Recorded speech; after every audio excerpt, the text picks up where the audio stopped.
Não importa o que você está lendo. Toda literatura é literatura. É literatura. Se tem algo que tá te dando gosto de ler, continue.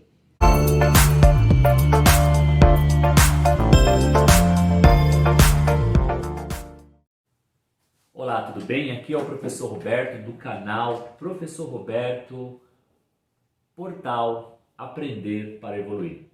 E hoje eu estou aqui com uma pessoa extraordinária que eu trouxe para vocês, para que ele possa trazer um pouquinho da experiência e bater um papo e nos ensinar. Tem muito a nos ensinar esse rapaz e nós vamos falar com um escritor. Me diga, quem é você? Se apresente para a gente. Oi pessoal, de todas as escolas, eu sou o Felipe e sou um escritor. Meu jovem, como você era no tempo da escola? Olha, essa é uma pergunta que eu queria ser mais jovem, porque se eu fosse mais jovem eu ia lembrar mais fácil disso. Nossa, voltar 10 anos atrás me faz eu me sentir meio velho. Boa, essa foi boa. Mas pelo que eu lembro, eu não era muito bagunceiro, né? Você era um aluno arteiro? Não, tranquilo. Não, eu era bem tranquilo, eu não sentava no fundão, mas por causa da minha miopia. Eu tinha que sentar na frente. Na frente. E desde que eu lembro, eu sempre estava com um livro na mão. Ah, legal. Então entre os intervalos das aulas, eu pegava um livro e começava a ler. Às vezes quando faltava um professor, né? Os meus amigos iam jogar truco e eu ficava do lado deles com o livro na mão, lendo, enquanto eles jogavam o truco. Então eu acho que era basicamente isso que resumia como eu era como aluno. Beleza. Qual é a matéria que você mais gostava do seu tempo de escola, é claro? Eu vou dizer que É que é interessante isso, porque quando eu estava no fundamental, o que eu mais gostava era português, porque foi nas aulas de português que eu descobri livros como O Médico e o Monstro, Sim. O Morro dos Ventos Vivantes, Frankenstein, que a professora passou pra gente. Certo. E quando eu fiquei mais velho, entrei no ensino médio, eu comecei a gostar mais de inglês. Tanto que, além de ser escritor, eu também sou professor de inglês, né? Então, acho que o ensino médio me ajudou a escolher essa profissão, já que eu gostava muito das aulas de inglês. Tá, legal. Me diga uma coisa. Como foi para você se tornar um escritor? Como foi para você se tornar um escritor? Vou dizer que é uma coisa bem interessante, porque eu acho que todo escritor já gostava de escrever desde pequeno. Quando eu era pequeno, falando uns 6, 7 anos, acho que uns 8 mais ou menos assim, eu não gostava muito de ler. Eu não gostava, achava uma coisa muito chata. E minha geração cresceu com Harry Potter, né? Então, no momento que meu pai me levou pro cinema e eu vi o filme, eu me apaixonei, aí ele foi lá e comprou os livros, aí eu devorei os livros, aí de Harry Potter fui para as Crônicas de Nárnia, fui pro Percy Jackson, eu descobri um novo mundo. E aí eu pensei, caramba, eu quero escrever minhas próprias histórias. E aí eu comecei a me arriscar a pegar um pedaço de papel, pegar um lápis e bora lá. E bora lá. O seu pai foi um divisor de águas na sua vida nessa questão aí ou não? Ah, eu acho que sim. Eu acho que sim, né? Porque... Sabe por que eu estou te perguntando isso? Você já termina a sua fala. Por quê? Porque nós falamos com os pais aqui. E a gente fala de pertencimento.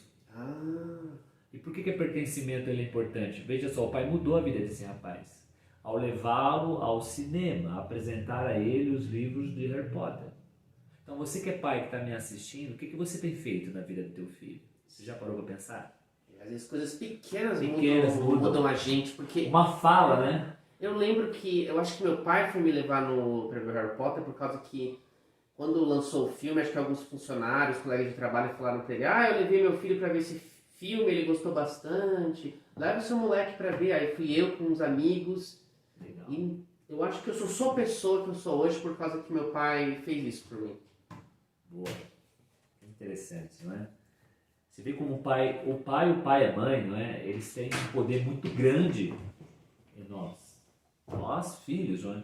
Uma fala, uma atitude, uma agressão, Isso é verdade. uma fala de carinho, de amor, de pertencimento, de gratidão, transforma a vida do filho. Transforma. Não é verdade? Eu acho que você é uma prova disso, pelo que você está me dizendo, porque teu pai te levou a um espaço do qual não teve agressão, nada disso, mas assim, é um cara que te levou para um patamar diferente, tanto é que você hoje é escritor. Isso é bem verdade. E é uma coisa interessante quando eu penso nisso, porque eu e meu pai, a gente tinha uma tradição quando eu era... Tipo, começou com o primeiro filme do Harry Potter e foi adiante, que a gente via todos os filmes do Harry Potter juntos. Sempre que lançava o filme, eu via várias vezes, às vezes eu via de cosplay, mas eu deixava uma dessas vezes que eu ia no cinema para ver o filme com o meu pai. Isso fez com que a minha experiência com Harry Potter, porque eu também li os livros, então acho que deixou a experiência com os livros até mais pessoal. Gostosa, isso, mais prazerosa. gostosa, porque não era uma coisa só minha, era minha e do meu pai. E eu acabei passando isso para outros filmes baseados em livros que eu gostava. Então a gente meio que criou esse negócio para nós. Pô, interessante. Isso deixava a leitura, o que eu fazia de uma forma bem mais gostosa, mais emocionante. Porque eu tinha meu pai do meu lado. Eu vou dizer uma coisa para vocês, pais aí que estão me vendo. Um filme que meu pai amava de paixão era Diários de um Banana. Ele adorava falar epa neném pra mim. Adorava. E Diário de um Banana pra mim é um exemplo perfeito de como você faz o seu filho gostar de ler. É um exemplo perfeito. Então você indicaria esse livro? Eu indicaria com certeza para as crianças. Se você quer que seu filho de 8 anos, 9 anos, ele não gosta de ler, Diário de um Banana pra mim é o modo perfeito de você iniciar a literatura do seu filho. Aí depois você tem que praticar depois você tem que ir incentivando enquanto ele vai ficando mais velho. Depois de Diário de um Banana, vai para um Percy Jackson, vai para um Harry Potter, fica junto com ele, vê os filmes junto com ele, você vai ver que ele vai querer mais. Pelo menos isso foi comigo com meu pai. Não, mas pode ser uma chave que vai virar na cabeça de quem está nos assistindo, né? Por isso que esse podcast tem essa função social. Você está gostando? Olha, que conversa, hein? Que diálogo, que bate-papo massa. Já se inscreve no canal, deixa o seu like, compartilha e não deixa de divulgar o nosso canal para as pessoas que você conhece. E o que é escrever para você, então? Olha, eu vou dizer que escrever... Toda vez que alguém faz essa pergunta para mim, sabe que eu lembro de uma frase? Se eu não me engano, eu acho que foi o Stephen King, acho que quem não conhece Stephen King, provavelmente você já viu algum filme baseado num livro do Stephen King. Ele escreve muitas histórias de terror. Sim. E se eu não me engano, eu posso estar enganado, mas eu acho que foi ele que disse que existem 2 tipos de escritores. O jardineiro e o construtor. O construtor, ele é aquela pessoa que já tem tudo planejado na cabeça. Antes de começar a escrever, ele já tem tudo planejado. E o jardineiro não. Ele planta semente, deixa crescer naturalmente, vai só podando ali, mas ele deixa ir naturalmente. Então, eu acho que se eu tivesse que resumir o que é escrever, eu traria o exemplo do construtor e do jardineiro. Porque eu me considero um jardineiro. Às vezes, eu penso numa história, mas eu não sei onde essa história vai. Isso é mais emocionante para mim. Mas eu tenho amigos que eles não conseguem fazer desse jeito. Amigos escritores. Sim. Eles são 100% construtores. Então, eu acho que escrever é muito disso. É pessoal também? Ou não? Eu acho que também é muito pessoal, porque o primeiro livro que eu publiquei é No Fim do Mundo, tanto que eu acho que você tem uma cópia do livro, né? Sim, comprei. No Fim do Mundo é uma história sobre 2 irmãos. A história de um garoto que morre, se encontra num grande mar, e ele só tem uma canoa para atravessar esse mar para a próxima vida. E enquanto ele está encontrando pessoas que estão presas nesse mar e vendo aventuras, ele lembra do irmão caçula, que é a pessoa mais importante da vida dele. Isso. E esse livro é dedicado para o meu irmão, porque o relacionamento que o protagonista tem com o irmão caçula é muito inspirado no que o relacionamento que eu tenho com o meu irmão. Na sua vida. Pô, legal, interessante.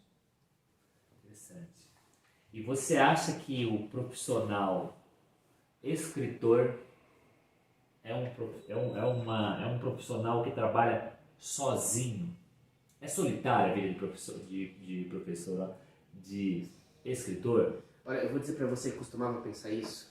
Quando eu tava no Canelo Marx e eu tava pensando nas minhas histórias, indo pra casa depois da escola, começando a escrever no Word, eu achava que era isso, escritor era isso. Você sentava sozinho, você criava as coisas sozinho, essa era a vida. Eu realmente achava que era isso.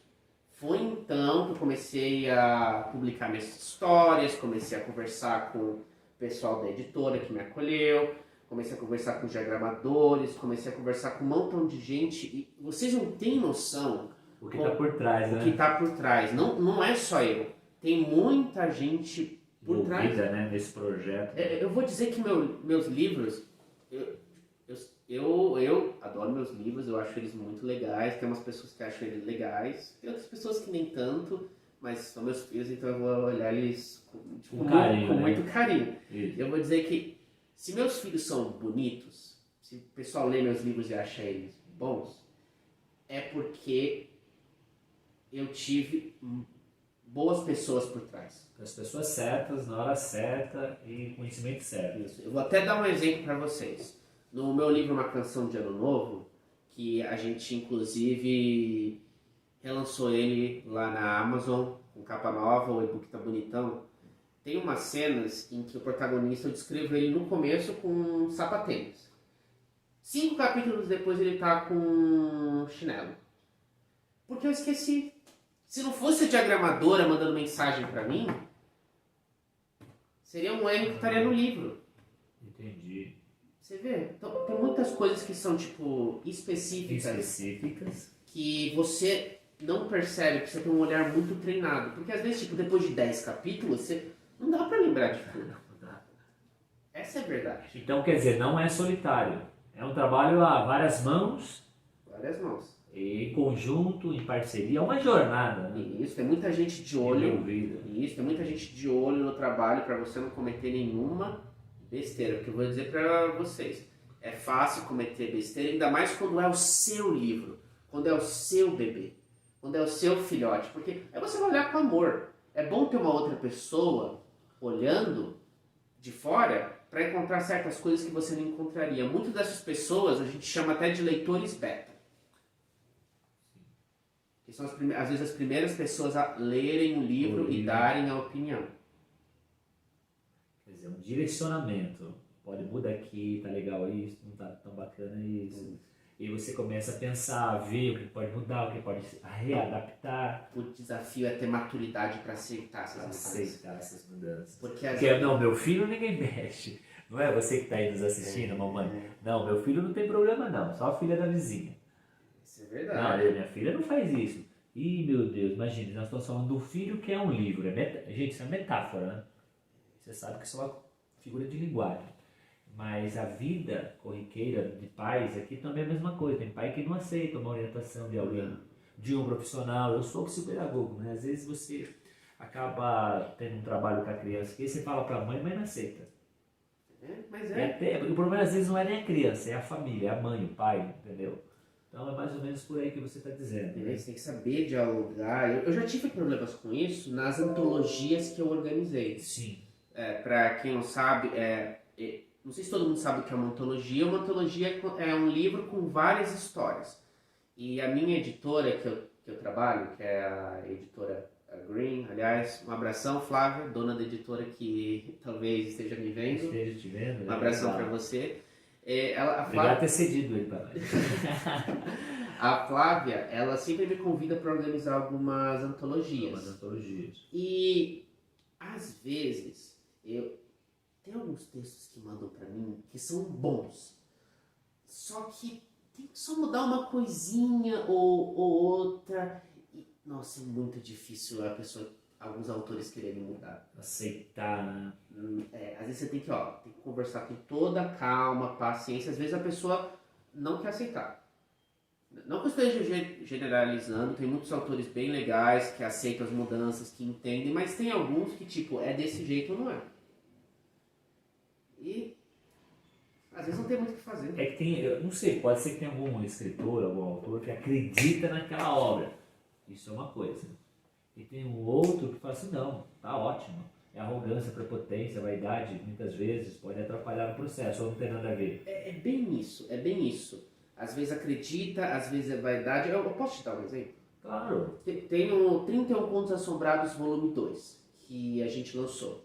São 31 contos com 31 autores diferentes. E tinha uma história que era muito, mas muito boa. Uma história que eu bati o olho e falei, eu gostei.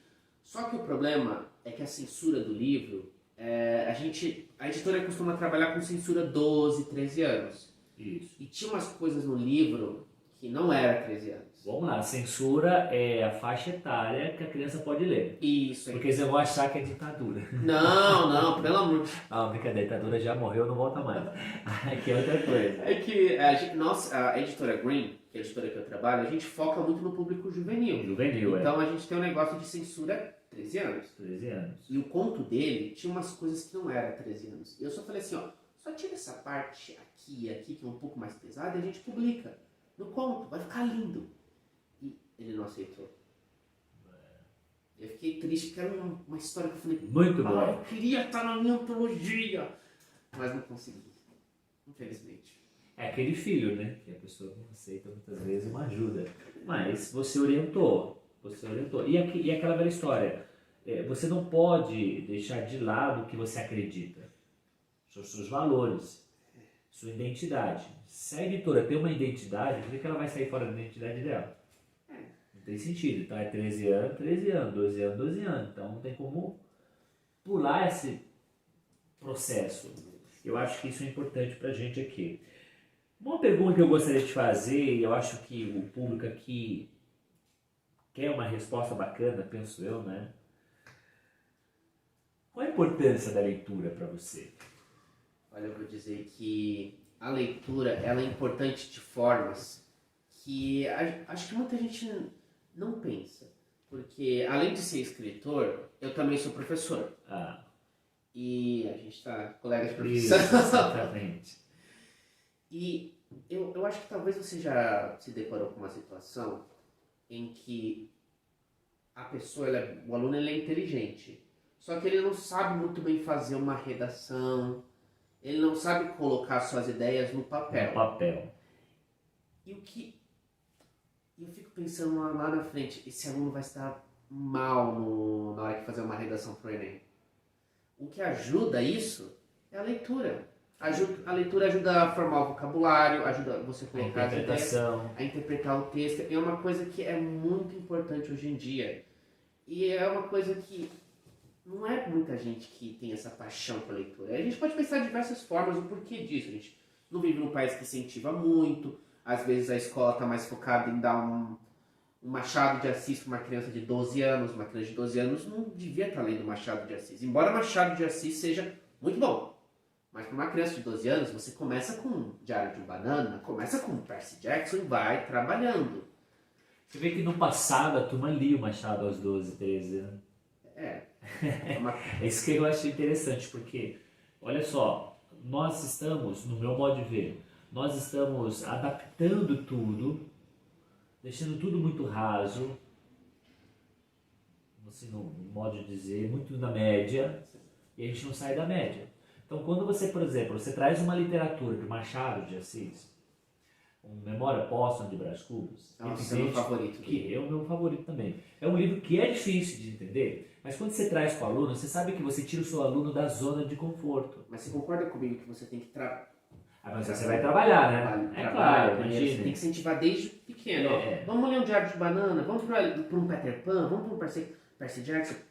Vamos chegar assim de supetão, né? Pá, lê isso aqui, agora! Lê agora, senão você vai fazer ele odiar ler, aí ele não vai saber interpretar texto, aí ele vai se dar mal no vestibular, na entrevista de emprego então, que às vezes algumas entrevistas de emprego, depois tem que fazer uma provinha.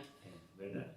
A leitura é importante não só se você gosta de escrever e quer ser um escritor, mas é importante para você interpretar as vencer coisas. na vida. Isso, exatamente. Vencer na vida, porque o nosso canal fala sobre isso. Se você não lê, a sua mente é isso aqui, ó. Com certeza. Sabe? Se você não lê, o seu vocabulário é isso aqui, ó. Se você não lê, a sua argumentação é isso aqui, ó. Perfeito. E aí você tem que pensar no seguinte, ler sobre tudo. Isso. Ter a mente aberta, não fechada ali, sabe? Só fica numa literatura. Não, abre a sua mente. Aqui eu tenho coleção de mangá, aqui eu tenho coleção de livros eruditos, de livros populares, livros infantis ou infantos juvenis. Na verdade, você tem que ler. Não é verdade? Não necessariamente para você ser um escritor, mas para você ter sucesso na vida. Mas você sabe que muitos pais, eles têm esse problema de tipo... A criança gosta de ler, vamos supor, Naruto, o mangá. Naruto, Boruto, o One Piece. Só que tipo, não quer... Tipo, não é pra você ler mangá, vai ler coisa de verdade. Não, ele tá começando a gostar. Vai incentivando. Vai incentivando. Sabe, ó, Crepúsculo, por exemplo. Eu não sou muito fã de Crepúsculo, mas eu conheço gente que começou a ler O Morro dos Ventos Vivantes, porque é o livro favorito do Edward. É. Você vai Personagem do filme. Isso, vai de Crepúsculo foi pro clássico. Tá vendo como funciona? E assim, não censurar. Não. Se o menino gosta de esportes, ele vai ler sobre esportes, ele entra lá no YouTube, fica vendo futebol, ele lê, ele pega um mangá que fala sobre determinado assunto que tem nada a ver com a vida, a sua vida, né, que é mãe aí e tal, ele tá lendo. Ele pega um blog que fala sobre política, o cara tá lendo. Deixa ler, não censura, deixa ler, porque ali a chave vira. Uma hora vira. Aí o gosto pela leitura vem e aí começa a ler tudo. Tudo que chega à sua mão, você lê. Com criticidade, com argumentação, com interpretação. Você sabe se aquele autor que estão falando que essa citação de autor tal. Quantas citações eu não vejo na internet de Machado de Assis, mas nunca foi Machado que escreveu isso aí. Mas os caras colocam lá, Machado de Assis. Se você não é um bom leitor, você não consegue decifrar se aquela literatura, aquela linguagem é realmente do Machado. Porque Machado tinha uma linguagem extremamente pessoal. Exatamente. Assim como a escritora Harry Potter. Isso. Assim como você. Cara, não tem uma linguagem, uma forma, uma identidade. Se você não... Isso só tem a possibilidade de dizer isso de um ou do outro a partir do momento que você... Isso. A partir do momento que você está dentro dos livros. E a leitura é um caminho que a gente vai construindo. É um processo. Não é da noite pro dia. Olha, tá muito gostoso esse bate-papo. Eu não sei se você está gostando. Se você está gostando, dá um like, vai. Deixa eu dar um like aí, pô. Não custa nada. Likezinho. Não é verdade? Com certeza. Nós não vamos te cobrar. Você não vai pagar nada e é uma forma de gratidão. É uma forma de gratidão de você contribuir aqui com o nosso canal. O que faz um escritor, além de mexer no celular e escrever? O celular é difícil a gente não mexer. Não vê, né? Tô brincando, que ele tá trabalhando, gente. A minha pergunta é, o que faz um escritor além de escrever? Acho que lê, né? Lê. Às vezes vê alguma série. Eu vou dizer que tem algumas ideias de livros que eu tenho depois que eu vejo certas séries. E eu acho que muitos escritores têm isso.